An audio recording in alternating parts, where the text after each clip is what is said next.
Praise the Lord. ஆண்டவருடைய பரிசுத்த நாமம் மகிமைப்படுவதாக. கிறிஸ்துவுக்குள் பிரியமானவர்களே, உங்களுக்கு சமாதானம் என்ற இந்த காணொளி மூலமாக இன்று நாம் தியானிக்க இருக்கிற வசனம் நீதிமொழிகள் 20:12. கேட்கிற காதும் காண்கிற கண்ணும் ஆகிய இவ்விரண்டும் கர்த்தர் உண்டு பண்ணினார். எல்லா அவயங்களையும் கர்த்தரே உண்டு பண்ணினார்.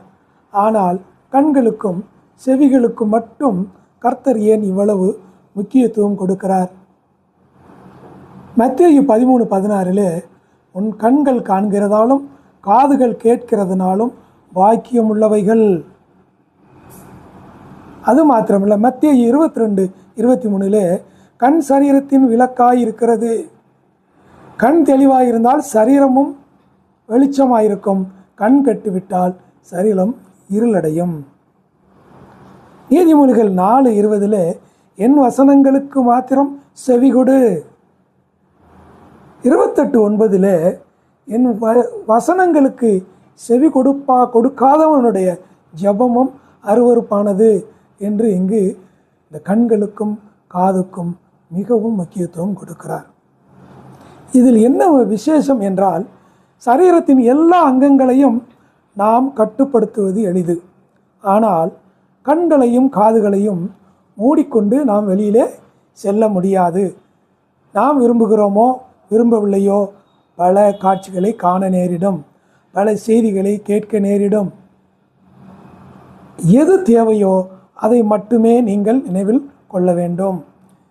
எது தேவையில்லையோ அதை புறம்பே தள்ளிவிட வேண்டும். இதுதான் இதனுடைய அர்த்தம். இது தேவையில்லாத காட்சியும் தேவையில்லாத செய்தியும் நம் சரீரத்தையும் இருதயத்தையும் பாதிக்கும். உதாரணமாக ஆதியாகமம் 3:6 ஏவாள் பார்வைக்கு இன்பமும் இச்சிக்கப்படத்தக்க விருட்சமுமாக இருக்கிறது என்று கண்டு, புசிக்கக்கூடாது என்ற அந்த கனியை கண்டு, அவ்வளவுதான் முடிந்து விட்டது, வீழ்ந்து விட்டார்கள். அதே போல 3:17 தேவன் ஆதாமை பார்த்து, பின்பு உன் மனைவியின் வார்த்தைக்கு செவி கொடுத்தாயோ என்று கேட்கிறார். மனைவியினுடைய செவி கொடுக்கக்கூடாத அந்த வார்த்தைக்கு செவி கொடுத்தார், அவரும் வீழ்ந்தார்.